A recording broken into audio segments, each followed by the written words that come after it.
O novo ministro das Comunicações, ministro André Figueiredo, começa este mês de janeiro, no primeiro ano da sua gestão, cercado de justificadas expectativas.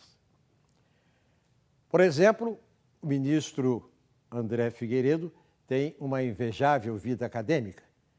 Ele é formado em economia, é formado em direito e fez um curso de pós-graduação de relações internacionais.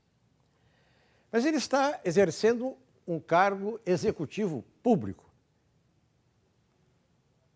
Mas ele vem trazendo também na sua bagagem a experiência, porque 2 vezes foi secretário de Estado do governo do Ceará, ocupando 2 secretarias. Mas o cargo de ministro também é um cargo político da mais alta importância. Mas o atual ministro vem da Câmara dos Deputados, onde foi eleito e reeleito líder do seu partido e que frequentou, nos 2 últimos anos, importantes da vida parlamentar do país, o colégio de líderes daquela casa. O Ministério das Comunicações, no passado, ele tinha 3 funções fundamentais. Ele fazia a outorga de canais de televisão, de radiodifusão e fazia a regulamentação através da agência específica, a Anatel, deste processo no país. Era o tempo, por exemplo, para citar 2 nomes importantes, do ex-senador Hélio Costa, de Minas Gerais, do ex-governador Antônio Carlos Magalhães, a maior figura política da história da Bahia. Na época desses 2 ministros e durante outras gestões, o Ministério só cuidava disso. Agora não. O Ministério das Comunicações hoje envolve a telefonia, que por si só é uma gigante, não só no Brasil, mas no mundo inteiro. Informática, que é um setor hoje ligado à internet, que também cresce assustadoramente. Isso sem falar no setor de bandas, que cada vez fica mais ousado, mais rápido e que tem uma função importante. O ministro é obrigado a criar aqui a infraestrutura para as várias etapas. Eu vou dar um exemplo rápido da importância das comunicações. Há poucos dias realizou-se a famosa feira de Las Vegas de equipamento de televisão, de conteúdo também. Então, eu vou dar 2 informações aos senhores. Pela primeira vez foi apresentado um aparelho de televisão de 62 polegadas. É o maior que existe. Esse aparelho de televisão de 62 polegadas tem a espessura de um cartão de crédito ou de débito. Mas aí, 62 pés é muito grande. Eu preciso de um carro específico para poder transportar essa televisão. Não, eles apresentaram também uma televisão que é dobrável. Você dobra a tela da televisão de 62 polegadas, coloca debaixo do braço, pega o metrô e vai para a sua casa. Eu estou dizendo isso para mostrar que esse setor da alta tecnologia, envolvendo telefonia e internet, é um dos mais rápidos, é um dos mais vibrantes que existem hoje. E tudo isso está onde? No Ministério das Comunicações. Pois bem,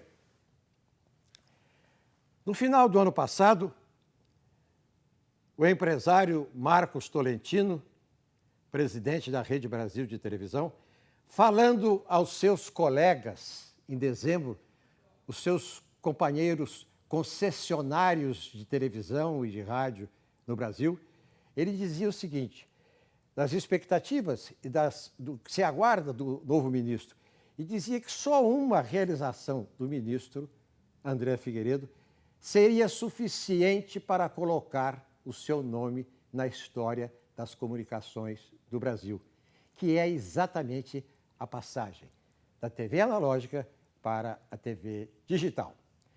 A repórter Camila Schmidt está agora em Brasília.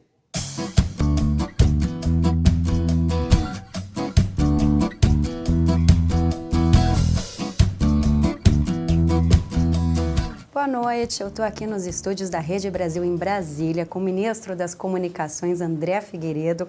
Ele é deputado federal desde 2005, também foi reeleito em 2014 e líder do Partido Democrático Trabalhista desde 2012. Boa noite, ministro. Boa noite, Camila. Prazer estar aqui com você. É um prazer recebê-lo em nossos estúdios. E hoje nós vamos falar sobre a questão dos setores das comunicações. Vamos começar falando da questão da migração das rádios AM para a FM. Existe aí uma previsão feita pelo senhor de uma migração feita em até 4 anos. O senhor acredita que vai ser possível? Eu acredito que seja antes, inclusive. Na verdade, nós tivemos, no último dia 24 de novembro, a definição da parametrização da mudança de outorgas de AM para FM, que era algo que estava represado há aproximadamente 2 anos, não se conseguia chegar a um estudo adequado, que fazia com que muitas emissoras dissessem, não, com esse valor fica inexequível para a gente. Então nós conseguimos, em 40 dias, fazer com que nossas equipes técnicas conseguissem chegar a parâmetros que levassem em conta IDH, IPC, que é o Índice Potencial de Consumo, o PIB per capita, o alcance da antena, a população que aquela programação atinge, e, consequentemente, nós pudéssemos definir valores que, mesmo não sendo irrisórios, mas fossem considerados justos. Conseguimos, né, o setor da radiodifusão comemorou bastante esse momento, o que é uma grande conquista. Então, nós temos aí, já a partir agora de fevereiro e março, a migração das primeiras emissoras que já manifestaram esse interesse, já apresentaram seus projetos técnicos e, consequentemente, podem migrar, porque nos seus municípios não existe congestionamento naquela faixa que hoje a FM atua, que vai de 88 a 108. Na maioria das capitais e grandes cidades do nosso país, essa migração só vai acontecer quando nós fizermos o switch off, ou seja, o desligamento da TV analógica, porque nós vamos liberar os canais 5 e 6 para que as operadoras, para que as rádios possam utilizar isso em FM e assim a gente estender o dial que vai de 88 a 108, vai começar em 76 e, consequentemente, nós vamos poder atender a todas as emissoras AM daquela cidade ou daquela região que quiserem migrar. Então, nós começaremos agora em março e como o cronograma final do desligamento da TV analógica é 31 de dezembro de 2018, então nós acreditamos que até lá nós tenhamos todas as emissoras AM migrando para FM. É bom que se diga, aquelas emissoras que vão precisar da faixa estendida vão poder operar simultaneamente em até 5 anos, tanto em AM quanto FM. Então vai ser essa faculdade justamente para que o ouvinte, ele de repente não se perca sem saber onde é que está seu novo programa, onde é que ele gostaria de ouvir aquele seu programa que está habituado a ouvir em AM, onde é que ele estaria operando em FM. E já que o senhor falou de custos, quais seriam os custos para as emissoras de alta potência e de baixa potência? Nós fizemos, a partir do município de São Paulo, com a maior antena possível, ou seja, o maior público que pudesse ser atendido dentro da maior renda per capita que tem no nosso país, um valor de aproximadamente R$4.400.000, e fizemos uma tabela regressiva, tanto na redução da antena, do PIB, da população, até municípios com menos de 10 mil habitantes e com menor potência de antena, que aí o valor da mudança vai ser algo em torno de R$8.000. Compreendo. E quais são os benefícios que nós podemos ver, então, aí para as emissoras e também para a população nessa migração? Não, nas emissoras nós vamos ter uma melhor qualidade de transmissão, né? Hoje, se você escuta um programa em AM e escuta um outro programa em FM, a qualidade é extremamente diferente, né? Nós não temos aí as interferências que, por exemplo, em grandes cidades acabam ocasionando uma perda da recepção do programa AM. Então, para as emissoras vão conseguir transmitir em FM. Isso também para o ouvinte é um grande benefício e, ao mesmo tempo, como hoje todos nós estamos habituados a utilizar o smartphone para vários objetivos, um deles vai poder, sim, baixar um aplicativo e ouvir FM, o que não é possível com a AM. Então, nós teremos aí algo que está acontecendo praticamente nos países desenvolvidos, quase como um todo, a extinção da AM, mas é bom que se diga, não vai ser obrigatório. As emissoras AM que quiserem, porventura, continuar transmitindo em AM, vão poder transmitir em AM, certo? Agora, 78% das emissoras do nosso país já manifestaram interesse em migrar para FM. Então, isso, sem dúvida alguma, vai ser uma realidade no nosso país num curto espaço de tempo. E é mais interessante também, nesse caso, para as emissoras, né? Agora, aproveitando que o senhor citou também, falando dessa migração da TV analógica para a TV digital, nós temos um prazo aí até o fim de 2018, é isso? Nesse caso, e se não der tempo de todas as casas, né, a população brasileira fazer essa migração, comprar esse conversor, como que vai funcionar isso? O senhor aumentaria o cronograma? Não. O cronograma de 31 de dezembro de 2018, ele não vai ser alterado, de forma alguma. O que nós estamos trabalhando é que, dentro desse cronograma, que previa, por exemplo, que Brasília fosse agora em abril, São Paulo fosse em maio, ou seja, nós temos um ano onde nós vamos ter grandes eventos acontecendo no nosso país, Olimpíadas, Paralimpíadas, as eleições municipais. Então, nós temos que ter toda uma compreensão de que é um ano onde nós precisamos fazer ajustes. Então, nós vamos, muito provavelmente, colocar Brasília para outubro, onde já tem passado Jogos Olímpicos e Paralímpicos, e Brasília não tem eleições municipais esse ano. Então, será o nosso grande piloto. Nós já começamos com o piloto em Rio Verde. Então, nós estamos trabalhando tanto junto com as TVs, quanto junto com as empresas de telefonia, que foram as que arremataram esse espectro de 700 MHz, para poder trafegar a tecnologia 4G com melhor qualidade. Então, nós estamos nessa grande discussão que está sendo feita dentro de um grupo chamado GIRED, e nós queremos, primeiramente, que esse cronograma seja, claro, cumprido, mas também nós não queremos trazer prejuízo nenhum para a população que vai ficar sem TV. Isso para a gente é inadmissível. Então, já tivemos contatos tanto com o BNDES, com a indústria nacional, com governos estaduais e com a Receita Federal, de modo que nós possamos propiciar digamos assim, a disponibilização de uma TV até 32 polegadas, na chamada tela fina, que possa receber o sinal digital com um custo muito baixo, com um custo que seja acessível para as classes C e D, não é? Porque a classe, digamos, mais vulnerável, essa já está completamente atendida, porque dentro do contrato do leilão da frequência de 700 MHz foi previsto a aquisição de conversores para os beneficiários do programa Bolsa Família. Então, nós temos aí que a totalidade daquelas pessoas que estão incluídas no Bolsa Família vão receber esse conversor de graça,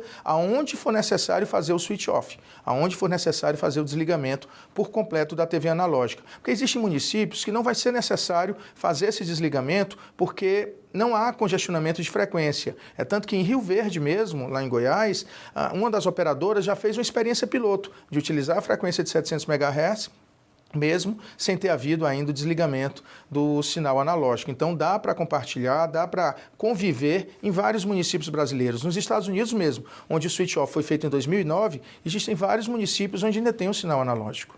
Bacana. Então, só para relembrar aí quem está em casa, qual o procedimento que a população deve fazer para conseguir ter acesso a esse conversor e para fazer essa migração da TV analógica para a TV digital? Na verdade, nós vamos fazer uma grande campanha de massificação. Foi feito em Rio Verde, né? Então, todas as operadoras, todas as TVs, né, as grandes emissoras de TVs, elas estão envolvidas nesse processo de massificação, de mostrar o que é que precisa ser feito. Basicamente, quem tem uma televisão daquelas que não são de tubo, que foram adquiridas depois de 2011, essas TVs já estão prontas para migrar para digital, já estão completamente prontas para migrar para digital. Esses conversores, os preços oscilam de 120 a 170 reais, né, o preço que foi comercializado lá em Rio Verde. Quando tiver maior escala, nós temos absoluta convicção de que vai baratear, Então, nós estamos trabalhando que haja, digamos assim, um acesso muito facilitado à mudança dos equipamentos ou à adaptação daqueles equipamentos para que a população possa receber a TV digital. Não tenho dúvida que isso será feito de uma campanha bastante esclarecedora, ninguém precisa se preocupar, que não vai ser feito da noite para o dia. Vai ter uma comunicação exaustiva e nós estamos trabalhando para que a população possa ter acesso a equipamentos de excelente qualidade e com custo bem acessível. Bacana, ministro, obrigada. Agora vamos falar sobre a questão do satélite geoestacionário. Como está aí o processo das obras de solo para implementação disso aí? As obras de solo, elas estão bastante avançadas, né? Nós já estamos colocando nesses dias fazendo o içamento da antena, vai ser uma das bases na base aérea de Brasília, a outra é no Rio de Janeiro, que nós temos que ter uma redundância. Então, as obras de solo já estão bastante avançadas, assim como a construção do próprio satélite que está sendo feito na França. Mais precisamente, no primeiro estágio foi em Toulouse, o segundo estágio é em Cannes, né, com a empresa francesa, e nós queremos fazer o lançamento desse satélite até o final deste ano. e o início das operações, esse primeiro satélite brasileiro, até o primeiro trimestre de 2017. Isso vai trazer benefícios em 2 setores, comunicações e defesa. É um satélite que vai ser compartilhado pelos 2 ministérios. Na área de comunicações, nós vamos poder fazer com que a banda larga, ou seja, a internet rápida, possa chegar em locais onde a fibra ótica não vai conseguir chegar. Dentro do nosso projeto de universalização da banda larga, levando fibra ótica, nós pretendemos chegar em 70% dos municípios brasileiros até o final de 2018, hoje estamos em 48%, né? E esse 70% corresponde a 95% da população brasileira.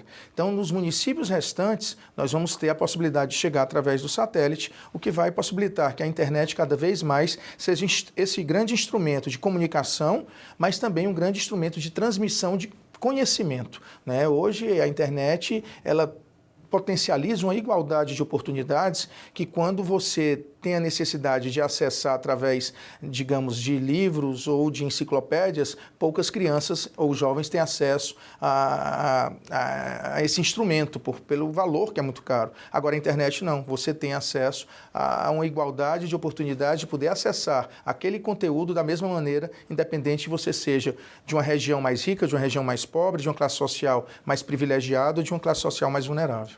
O senhor pode dizer quanto já foi investido e quanto ainda existe a possibilidade de investimento dentro dessa inclusão digital que o senhor se refere? Bem, nós temos aí um valor, por exemplo, no satélite geoestacionário, o valor aproximado entre instalações de terra e o próprio satélite é em torno de 2 bilhões de reais, né? Nós temos valores aí que são...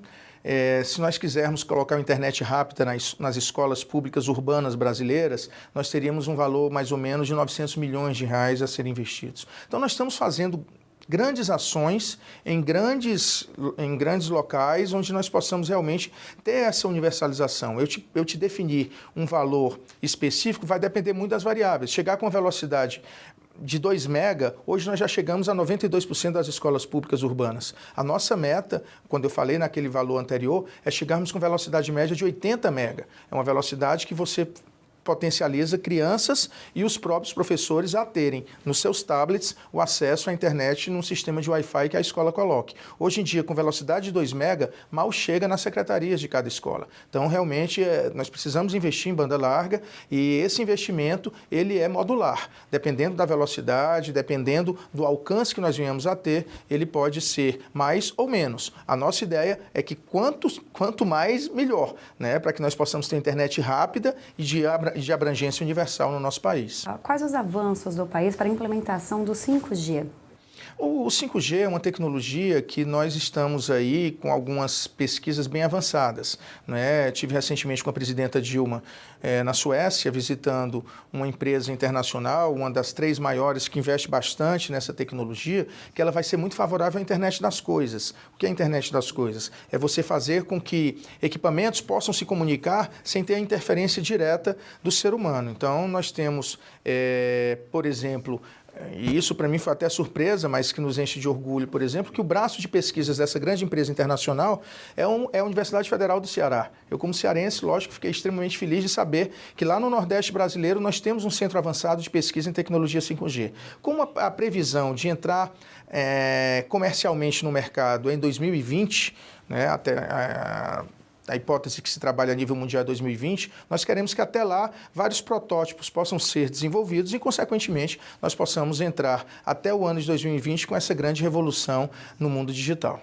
Bacana. Agora vamos falar sobre uma questão um pouco sensível para o setor, que é a questão do over the top, que como o Netflix, o WhatsApp, né? Como que está esse processo? Existe aí um debate para a regulamentação? Existe um debate internacional. Né? As chamadas OTTs, elas têm, claro, uma aceitação popular que ela não pode, de repente, ser cerceada no seu processo de inovação. Você não pode fazer com que aplicativos que são extremamente utilizados, de repente, possam sair da facilidade de acesso que a população tem hoje. Ao mesmo tempo, a gente tem que olhar que as empresas de telefonia, elas investem bastante, que elas geram empregos, que elas pagam tributos, e precisam, claro, se viabilizar, até porque, às vezes, alguns desses aplicativos concorrem diretamente utilizando aquela rede que a empresa de telefonia paga muito. Então, o que nós queremos é fazer com que haja uma discussão ampla, né? E isso está sendo feito a nível mundial.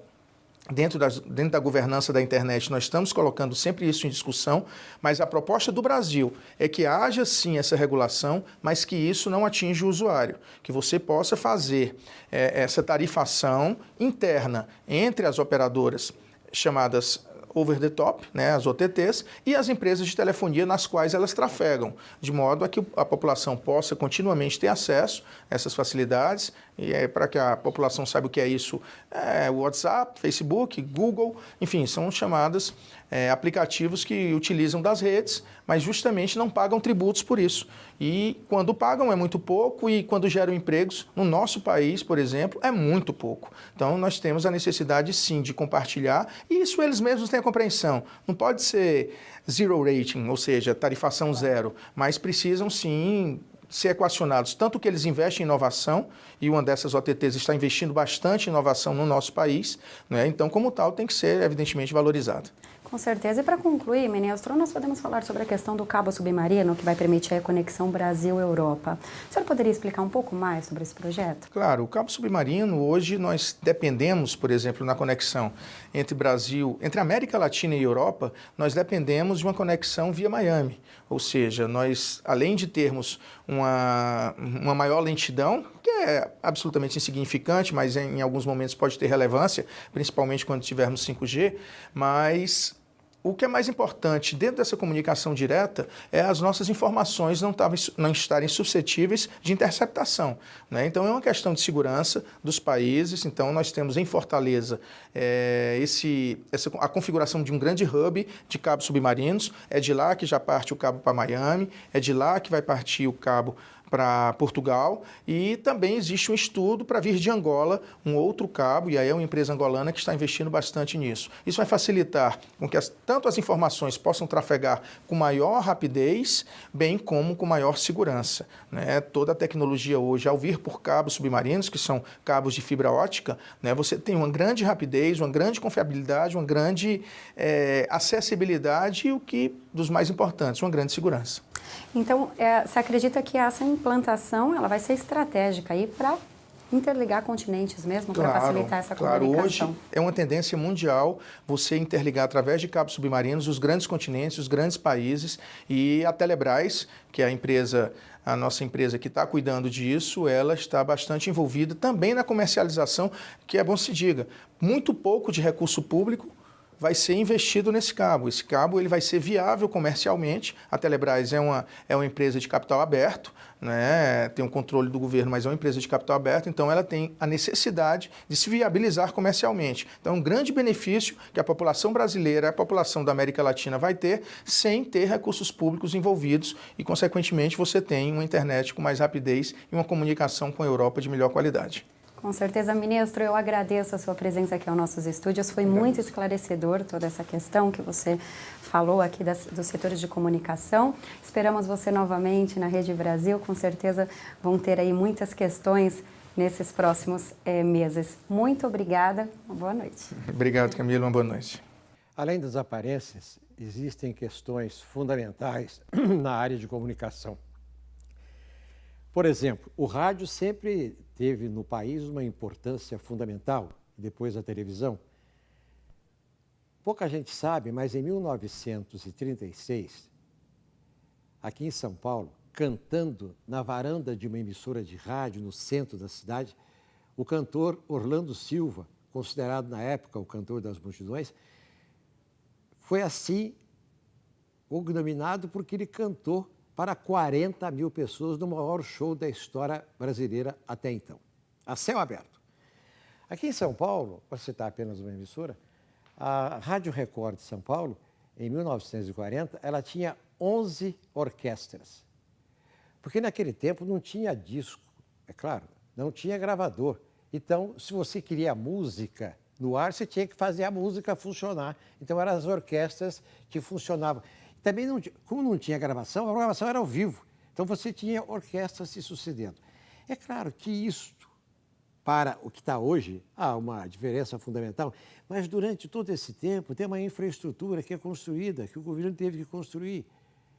E diga-se de passagem, um episódio importante, independente de quem fez ou deixou de fazer, O governo do presidente Castelo Branco teve uma importância fundamental na modificação de um setor dessa área de comunicação. Pois bem, o que eu quero dizer é que nada é de graça. O telefone que você usa, até inconscientemente, a internet que você não desprega os olhos dela, tudo isso chega às suas mãos e à sua casa porque tem uma infraestrutura que já está montada pelo governo para que isso chegue a você. É o caso, por exemplo, o ministro mencionou o caso das bandas, que ele, quanto mais rápido, mas cada vez que tem uma banda nova, é uma tecnologia de estrutura que está sendo montada. Eu me sinto prazeroso e satisfeito e quero agradecer ao senhor ministro das Comunicações, André Figueiredo, a possibilidade que ele deu ao RB Notícias Especial. Ministro, nos últimos 6 meses, eu vou repetir, nos últimos 6 meses, todos os homens públicos que apareceram na televisão brasileira e que foram ouvidos no rádio falaram de 2 coisas: a crise política, a crise econômica e os aspectos colaterais das 2 crises. O senhor possibilitou à Rede Brasil a oportunidade de oferecer ao telespectador em 22 estados da federação meia hora sobre o que está sendo feito e o que vai ser feito no seu ministério a partir deste ano. Obrigado, ministro. Boa noite. A vida continua.